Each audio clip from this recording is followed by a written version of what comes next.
মুকুল ভাই বললো যে তাদের সহযোগিতা, এটা মাহবুবে বলাটা ঠিক না। আমরা তাকে তার জন্য কিছু করতে পারি নাই। যখন উনি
মানুষ ছিল আল্লাহ কামনায় করি। পাশাপাশি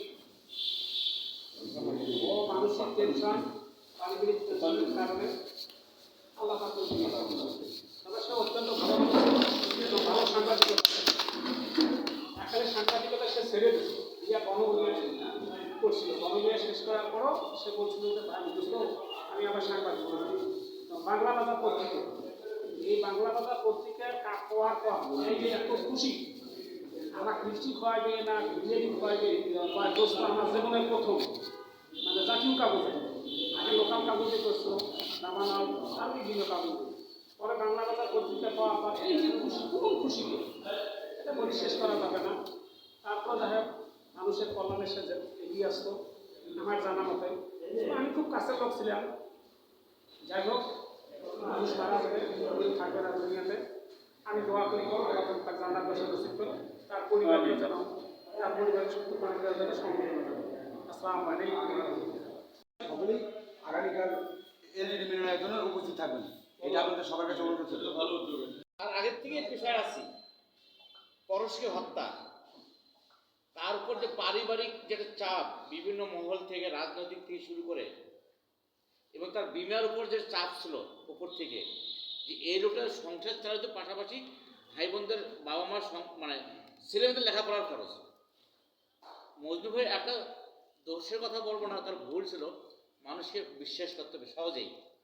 উনি একটা কথা বলতো, মজনু ভাইকে রিং দেয়, মজনু ভাই এই বিষয়টা কী করলেন, তো পাগলা তুই না তো ও যে হিন্দু দাদার চায়ের দোকান ছিল কি নাম না, উনি মানে মারা গেছে। হ্যাঁ দয়াল আয় তো কি হয়েছে রে, ওনার কথাতে মানুষকে ম্যানেজ করা, যে উনি যে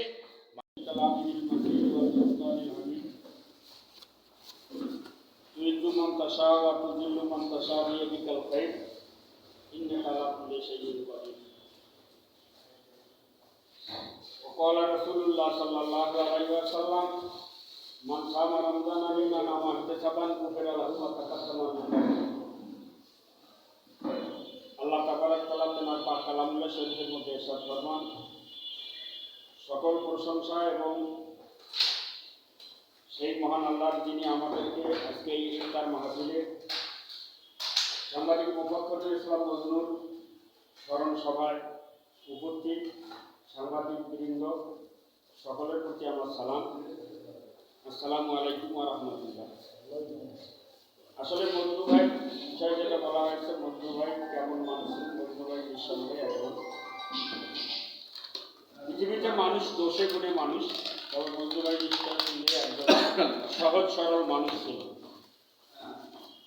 আর তার জীবনের এই সহজ সরলতাটা অনেক দিক থেকে তাকে ব্যর্থতায়ও পর্যবসিত করেছে। সব ক্ষেত্রে সহজ সরলতা মানুষকে সফলতার শীর্ষে উঠতে বাধাগ্রস্ত করে। এই জন্য যে জায়গায় সহজ সরলতা থাকতে হবে সেখানে সহজ সরলতা, যেখানে শাসন থাকতে হবে সেখানে শাসন, যেখানে কঠোর স্টিক নিতে হবে সেখানে স্টিক নেওয়ার মতন যে মানুষটা পৃথিবীতে ততদিন যদি বেঁচে থাকে তাহলে ওই মানুষটাই হলো সাকসেস, সফলতা।